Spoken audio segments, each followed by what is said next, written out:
The colony was quiet that night. The human outpost on the edge of the galaxy was tired and worn. Soldiers dragged their boots after long patrols. Scientists worked late with pale eyes, and even the commander sat at his desk staring at cold reports. Everyone felt the weight of war pressing down on them. The enemy was always near, always waiting, and hope was something that felt more like a memory than a reality. Then came the refugee ship. It landed with a low hum on the dusty landing field, carrying survivors from another destroyed world. Humans watched carefully as the doors opened. Aliens of many shapes stepped out, weak, frightened, and silent. Most were families, children holding the hands of tired parents. They carried nothing but rags, scraps of belongings, and haunted eyes. Among them was one alien who did not look strong or proud. He was small, his skin a pale silver gray, his eyes dark and quiet. He kept his head low and walked slowly. While others cried or pleaded for help, he only stood in silence. The human commander, Captain Rourke, came forward. He had seen thousands of refugees before, but something about this quiet alien caught his eye. "What can you do?" The commander asked the group, his voice sharp. One alien said they were a builder. Another said they were a medic. Others listed skills. Anything to be useful, anything to stay. When the commander's gaze fell on the small gray alien, the figure raised his head slightly. His voice was soft, almost a whisper. "I cook?" The soldiers standing nearby laughed. "A cook? On a battlefield colony? What use was that?" But the alien did not flinch. He repeated with calm eyes, "I cook." The commander stared at him for a long moment. War was harsh, rations were dull, and morale was low. The soldiers ate the same tasteless nutrient paste every day. They were alive, but they were not living. The commander gave a tired smile and said, "Perfect." The alien nodded once, then lowered his head again. The kitchen was dark when the alien entered. Metal counters, cold stoves, and shelves filled with gray packs of dried food greeted him. It was no place for creativity, only survival. The human cooks had stopped trying to make things taste good long ago. But the alien walked slowly, touched the metal with his thin fingers, and began to work. He did not ask for permission. He did not wait. He simply started. He moved like water, silent, steady, with no wasted motion. The soldiers peeked in through the door, whispering and smirking.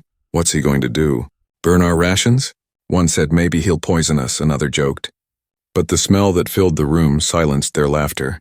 It was warm, rich, almost alive.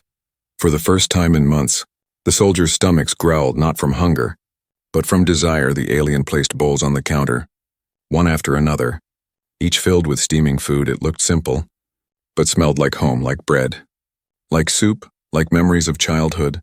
The first soldier tasted it, and his eyes widened. The second soldier ate, and then grabbed for more. Soon the room was filled with men and women devouring the alien's cooking in silence. Their faces softened, their shoulders eased. Some even laughed quietly. Captain Rourke entered last. Taking a bowl with suspicion, he raised it to his lips, tasted, and stopped. The taste was not only good, it was powerful. It carried something deeper, something that touched the heart. Memories of family, of warm fires, of laughter long forgotten. The commander finished the bowl without a word. He placed it down and looked at the alien. "You said you cook," Rourke whispered, "but this is something else." The alien only bowed his head, saying nothing. For the first time in many months, the colony felt alive again. The soldiers ate until the bowls were empty, then looked at each other with wonder. Some swore their tired bodies felt lighter. Some claimed their old injuries ached less. Whispers spread that night across the base. Whispers about the quiet alien chef who did not talk much. Whispers about food that healed more than the stomach. The soldiers went to bed with full bellies, warm hearts, and something new inside them. Hope. The commander stayed awake long after. Staring at the stars, he wondered who this alien really was, and why something as simple as food could feel like a weapon stronger than any gun. The war was still out there, waiting in the dark, but inside the colony, a spark had been lit. A spark born not from steel or fire, but from the hands of a quiet alien who only said, "I cook." Morning came slowly to the human colony. The sun rose over the dusty sky, painting the base in pale light. Most soldiers woke tired, dragging their bodies toward another hard day. But something was different. The air carried a faint smell that reminded them of last night. They remembered the quiet alien chef and the strange food that had changed their mood. The commander, Captain Rourke, decided to test the alien again. If last night was luck, today would tell the truth. He entered the kitchen, finding the small gray figure already working. The alien chef had no words, no greetings, only soft movements. His hands moved quickly but gently, mixing powders, boiling water, slicing dried vegetables with skill that seemed far beyond the poor ingredients he was given. The commander stood silently, watching. He had seen cooks before, but none moved like this. It was not just cooking, it was almost like prayer. Every cut was precise, every stir was careful, every moment filled with purpose. The alien finally placed bowls on the counter once again. Steam rose into the cold morning air, carrying that same warmth. The smell spread out of the kitchen into the halls. Drawing soldiers one by one, they came in with curiosity, with hunger and with suspicion. The first spoonful silenced them, the second brought wide eyes, and soon the entire room was filled with the sound of spoons scraping against metal bowls. The food did not taste like war rations. It tasted like comfort, like safety, like life. One soldier laughed out loud, a sound almost forgotten in the colony. Another soldier wiped a tear from her cheek, whispering that it reminded her of her grandmother's cooking. Nobody understood how such simple rations had turned into this, but nobody wanted to stop eating. Captain Rourke ate last again. He forced himself to take slow bites.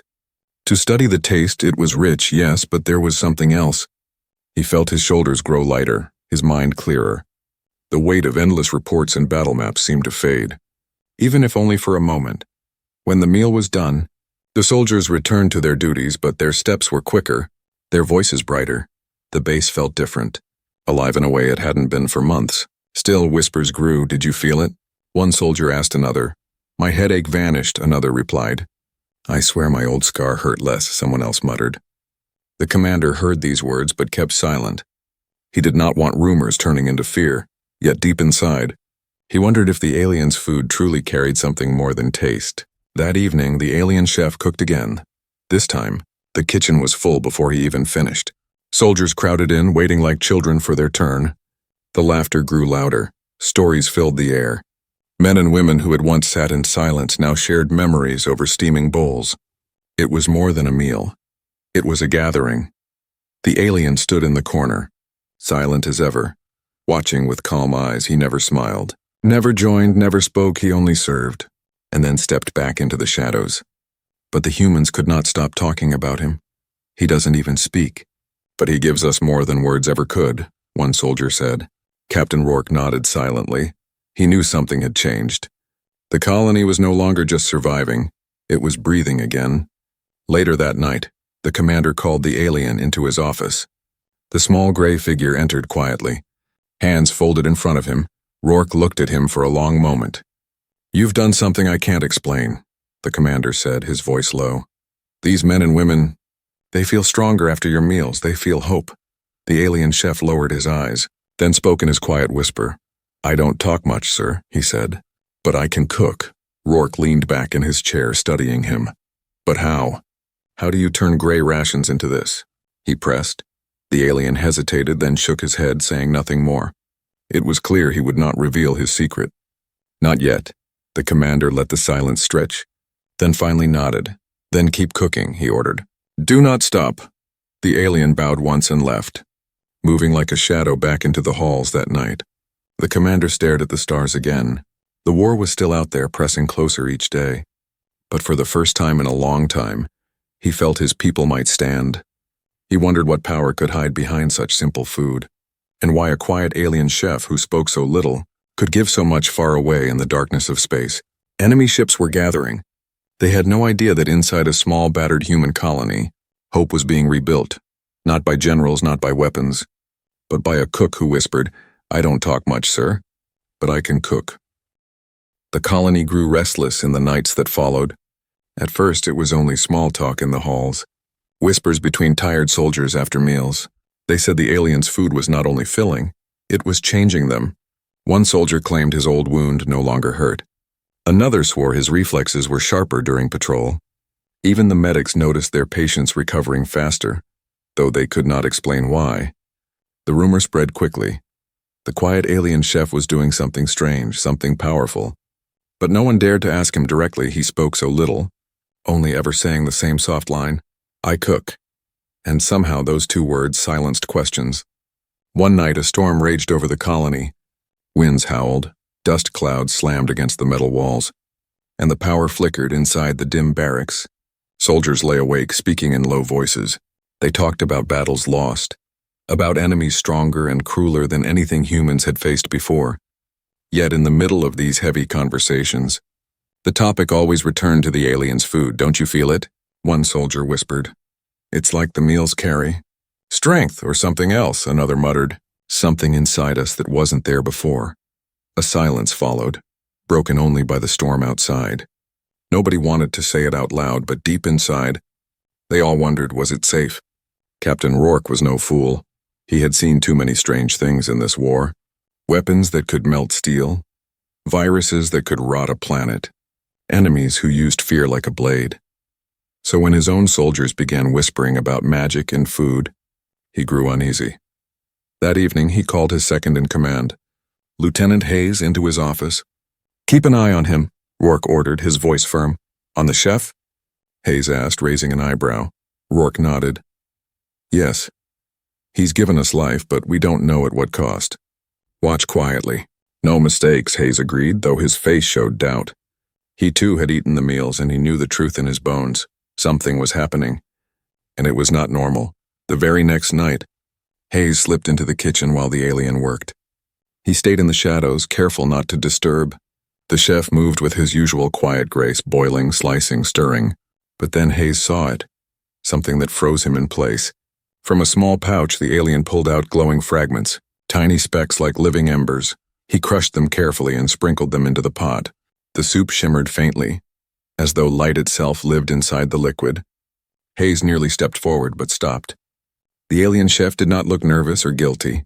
He looked calm, almost sorrowful, as if each pinch of those glowing spices cost him something. Hayes retreated before he was noticed.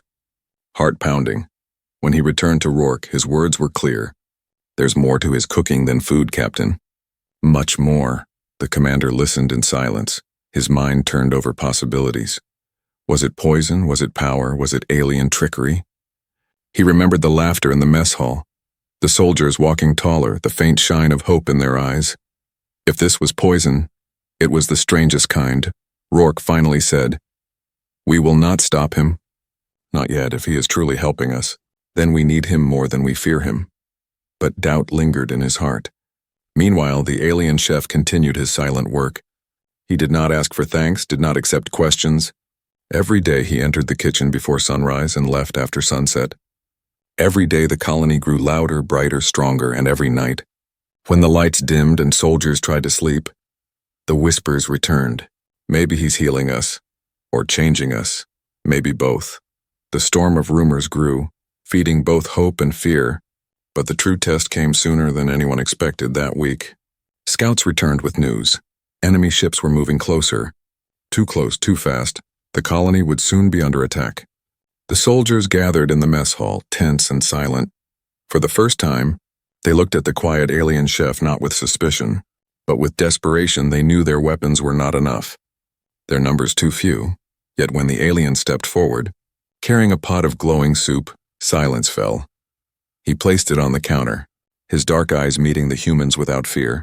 His voice was soft, almost lost in the silence. "Eat." The soldiers obeyed without question. They ate, and as they did, they felt it again, the warmth spreading through their veins, the fire burning in their chests. The taste was more than food. It was courage, it was memory, it was strength. For the first time in many years of war, the soldiers believed they could win that night. Captain Rourke stood outside the mess hall, listening to the laughter inside. The storm had passed, but another was coming from the stars. The whispers had grown louder, and now they were not only whispers. They were hope, and hope, Rourke knew, could be the most dangerous weapon of all. He looked toward the kitchen, where the alien chef moved quietly in the shadows, and for the first time the commander felt a shiver not of fear, but of awe. Whatever secret lived in those meals, it was changing everything, and soon the enemy would discover the truth of the quiet chef who only said, "I cook." The colony was no longer the same. What had once been a silent gray outpost now pulsed with life. Soldiers laughed in the halls. Engineers worked longer hours with fresh energy, and even the wounded stood straighter as if pain no longer chained them. And at the center of it all was the quiet alien chef. He spoke little, almost nothing at all, yet his meals carried voices of their own, whispers of courage, whispers of strength, whispers of memories too deep for words, but with whispers came questions. And questions often led to fear.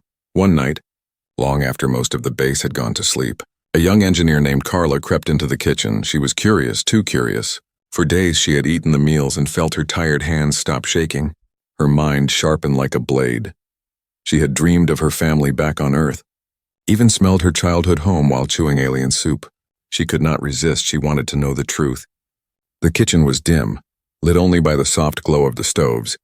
The air smelled of herbs, sharp and sweet. Though none of those herbs existed in the colony's stores, Carla froze when she saw him. The alien chef was there, standing silently before a pot. He was sprinkling something into the bubbling liquid. It glowed faintly, like dust stolen from the heart of a star. The particles shimmered, pulsed, then melted into the soup. Carla gasped before she could stop herself. The alien turned, his dark eyes landing on her. For a long moment the room was silent. Then, in his quiet whisper, he said, "You should not be here." Carla stepped back. "Heart pounding, what is that?" she asked, her voice shaking. The alien stared at her for a moment, then looked down at the pot. "Not poison," he whispered. "Not trick." "Then what?" she pressed, her voice louder. The alien lifted the small pouch of glowing fragments and held it gently, as though it were alive. "Memory," he said, his tone slow and heavy. "Memory of my people." Carla blinked, confused. I don't understand," she whispered. The alien closed the pouch carefully and placed it against his chest.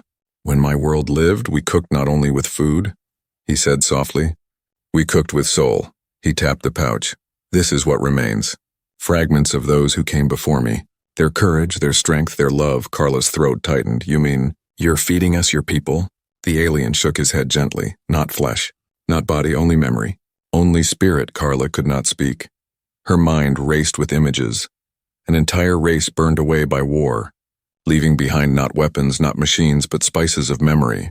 The alien chef stirred the pot again, his face calm. "Every meal I give you carries a piece of them," he said. "A piece of their song, their fight, their hope." Carla felt her knees weaken. "That's why we feel stronger. Why we remember things we've never lived," she whispered.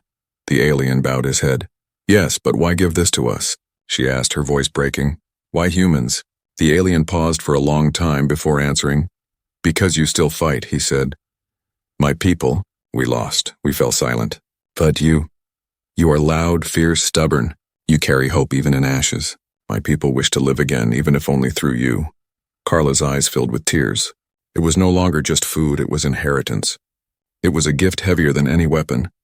The alien chef looked at her one last time and whispered, "Tell no one?" Carla nodded, though her heart knew the secret would not stay hidden forever. She left the kitchen trembling. The glow of the spices burned into her memory. The next morning, the soldiers gathered for another meal. They ate with joy, with laughter, with fire in their hearts. But Carla could not stop staring at the bowls. She knew what flowed through them now. Souls, stories, strength of a lost race. She watched her comrades grow louder, bolder, as if they carried invisible hands on their shoulders, and she wondered if this power was gift or curse. Captain Rourke noticed her silence. "You're not eating," he said quietly. Carla forced a smile. "Just thinking." Rourke studied her but did not press. He too had begun to notice the changes. Not just stronger bodies, but sharper minds, brighter eyes. A strange unity he had never seen before. The colony was no longer a place of despair. It was becoming something else, something greater, but at what price? That night, Carla lay awake, listening to the soldiers in the next room laughing. They laughed louder than they had in years, and though she smiled at the sound, she could not escape the truth in her chest. They were no longer just human soldiers. They carried within them pieces of another people, another world, and as the stars burned above, Carla whispered to herself, "If this is the secret ingredient, then the galaxy will never be the same." The warning came before dawn. The colony's alarm screamed through the halls. Red lights flashing against steel walls, soldiers ran from their bunks. Half-dressed, grabbing rifles and helmets. Engineers rushed to the defense towers. Medics prepared the infirmary. The enemy was coming. Scouts had seen their warships, dark shapes moving fast across the stars, their weapons glowing like fire. The colony had little time, and everyone knew the truth. They were outnumbered. Captain Rourke stood at the command post, his face pale but steady. He had faced many battles before, but this time felt different. The colony was small, supplies were low, and reinforcements were weeks away. It was not a battle they could win with weapons alone, but deep inside a spark of hope remained, and that spark came from the quiet alien chef. In the middle of the chaos, the kitchen was calm. The alien stood before his stoves, stirring great pots that glowed faintly in the dim light. Steam rose like smoke from an altar, carrying a smell that reached every corner of the base. Soldiers slowed as they passed the kitchen, their eyes drawn to the sight. Some hesitated, torn between duty and hunger. But then the alien spoke in his soft whisper. Eat. The word was simple, yet it carried weight. One by one, soldiers stepped inside. Grabbing bowls as if pulled by invisible hands, they ate in silence, then in wonder. The warmth spread through them, burning away fear, replacing it with courage that felt unbreakable. They looked at each other and saw not despair, but fire. Lieutenant Hayes approached Captain Rourke, his voice low. Sir, the men, they're asking for the chef before they go to battle. Rourke's jaw tightened. Weapons, Hayes, weapons win wars, he said, though even he did not believe his own words. He remembered the taste of that strange food, the way his heart had lifted, the way his doubts had faded. Perhaps this time, food could fight beside weapons. Let him cook, Rourke said finally. Let them eat. They'll need every edge they can get. The enemy arrived just as the last bowl was emptied. The ground shook as warships descended. Blasting the outer defenses, metal screamed, towers fell, dust clouds swallowed the sky. Human soldiers ran to the walls shouting orders, firing back with desperate precision. The first wave of enemy troops landed, tall, armored, eyes burning with hatred. They advanced with cold discipline, expecting an easy victory, but they did not expect what they found. The humans charged, their rifles blazing, voices raised in fierce roars. They moved faster, struck harder, fought longer than any enemy had seen before. Every shot was sure, every step unbroken. It was as if the battlefield itself sang with them. The enemy faltered. Confused by the sudden strength of their weaker foes, one enemy soldier shouted in rage, "They fight like 10 men each!" Another cursed, "What have they done? What is this madness?" But the madness was simple. It was the alien chef's meal burning in their blood. Inside the kitchen, the alien never left his post. He cooked without rest, sweat running down his pale face, his hands moving with steady rhythm. Every new pot carried more fragments, more glowing spices, more pieces of his lost people. Soldiers rushed in between battle rounds, grabbing bowls, eating quickly, then returning to the front with renewed fury. The kitchen became the silent heart of the war, beating with fire and hope. Carla, the young engineer, burst into the kitchen once during the fight. "You're killing yourself," she cried, seeing the alien's trembling hands. He did not answer, only stirred the pot. The glow from the spices seemed weaker, dimmer, as if fading with every use, yet still he worked, his whisper carrying through the steam. "They must live." Carla's throat tightened. She realized the chef was pouring not only the memories of his people into the food, he was pouring himself piece by piece back on the battlefield. Captain Rourke saw his soldiers standing tall against impossible odds. For every fallen human, 5 enemies lay broken. The enemy commander snarled from his ship, unable to understand why a small human colony refused to break. "They should be weak," he hissed. "They should be dying." But they were not weak. They were burning brighter than ever by nightfall. The battlefield was littered with wreckage. The enemy's first waves were broken. Retreating back to their ships, the humans stood bloodied but alive, shouting victory cries into the dust-filled sky. They had survived the impossible.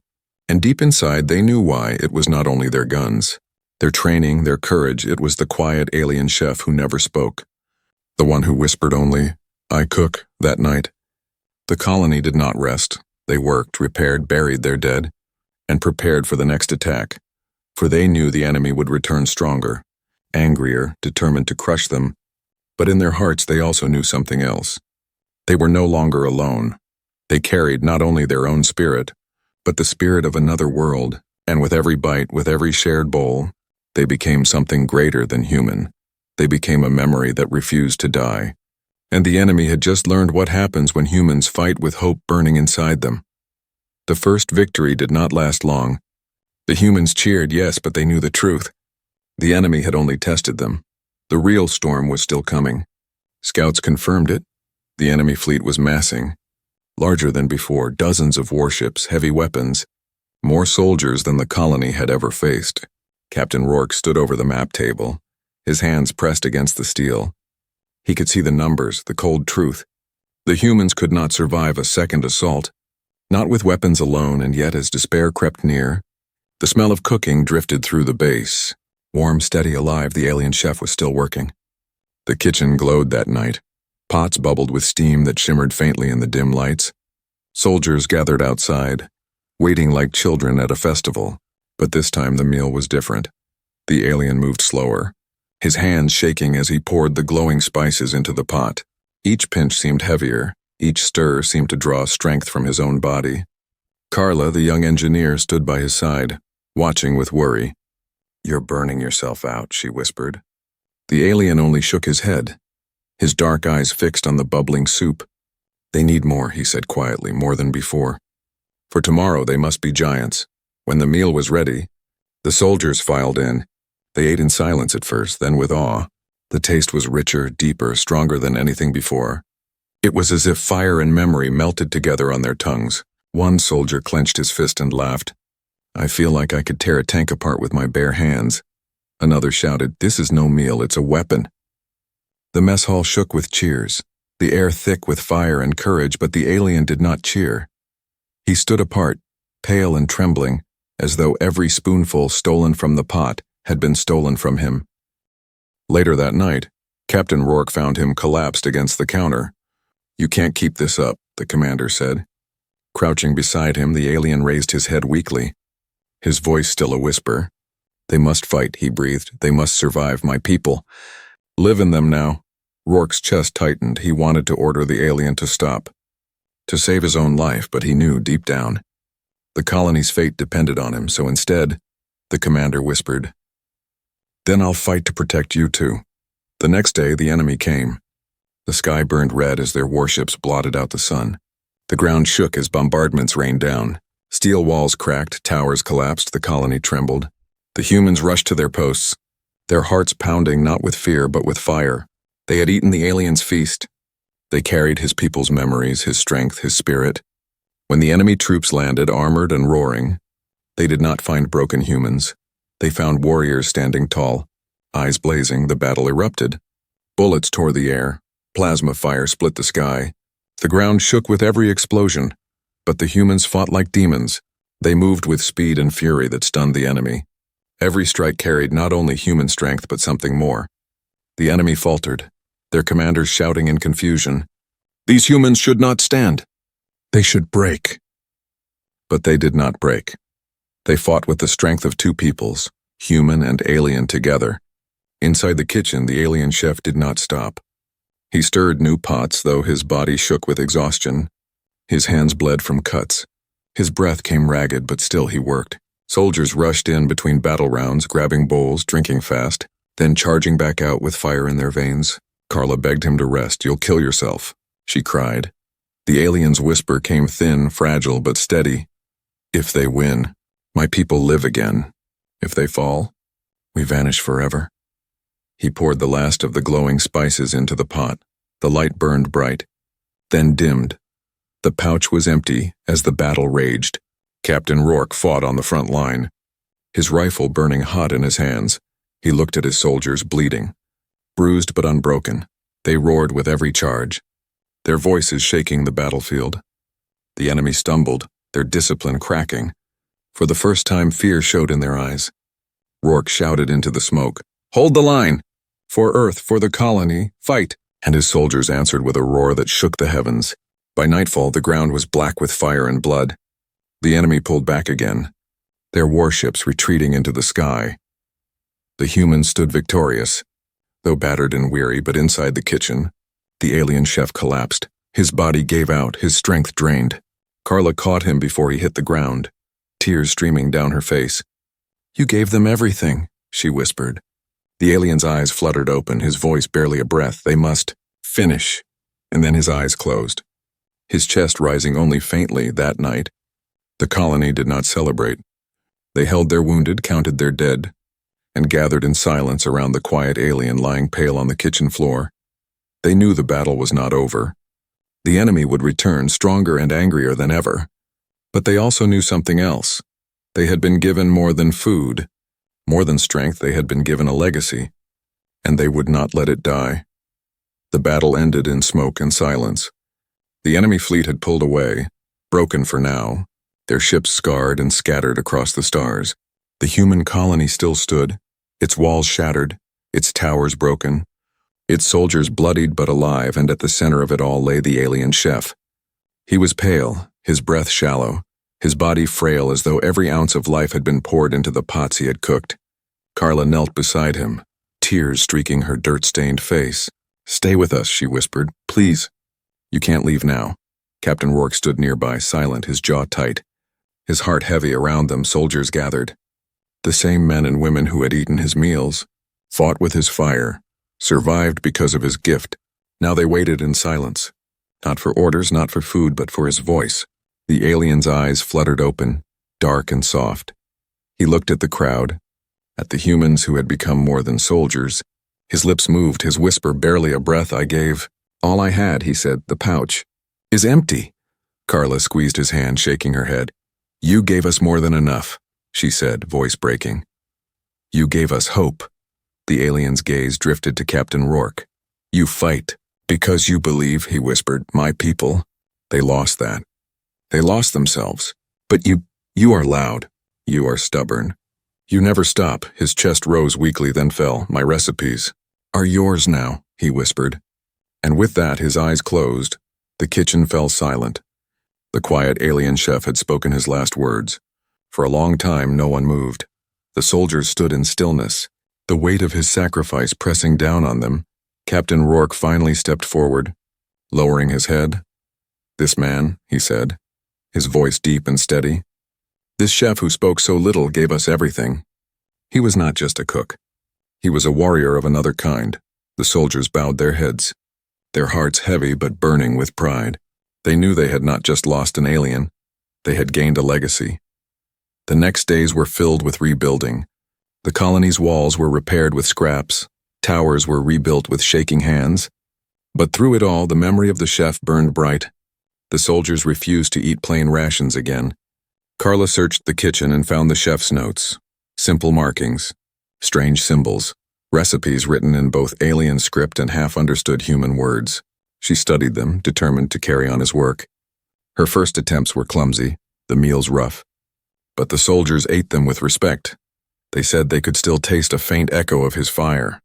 And slowly they began to laugh again. Months later, when reinforcements finally arrived, the new soldiers were shocked. They expected a colony broken and weak. Instead, they found warriors standing tall, eyes fierce, voices proud. When asked how they had survived, the veterans only smiled. "We had a secret weapon," they said. "A quiet chef?" The reinforcements laughed at first, thinking it a joke.